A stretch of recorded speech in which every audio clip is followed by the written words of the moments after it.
Questions 16 to 20.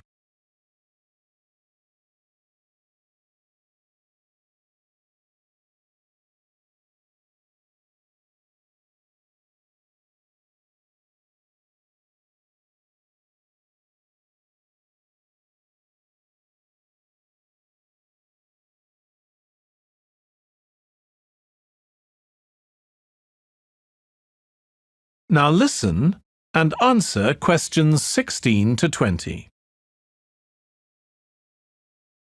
Right.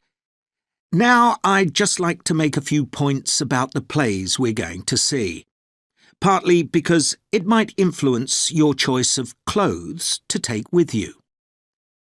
The play we're seeing on Wednesday evening is a modern one, and we're going to the premiere, so it'll be quite a dressy occasion, though of course you don't have to dress formally. I gather it's rather a multimedia production, with amazing lighting effects and a soundtrack of electronic music, though unfortunately the playwright is ill and is unlikely to be able to attend. On Thursday, we're seeing a play that was first performed last year, when it was commissioned to mark 100 years since the birth in the town of a well-known scientist. We're going to see a revival of that production, which aroused a lot of interest. Friday's play will really make you think hard about what clothes to pack, as it'll be in the garden of a palace. It's a beautiful setting, but I'd better warn you, there won't be much protection from the wind. On Saturday, we're going by coach to a theatre in another town, not far from Munich.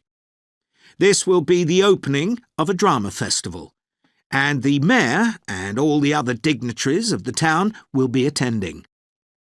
After the performance, the mayor is hosting a reception for all the audience, and there'll be a band playing traditional music of the region.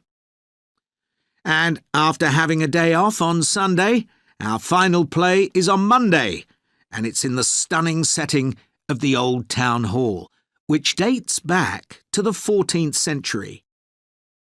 The performance marks the 50 years that the lead actor has been on stage, and the play is the one where he made his first professional appearance all those years ago.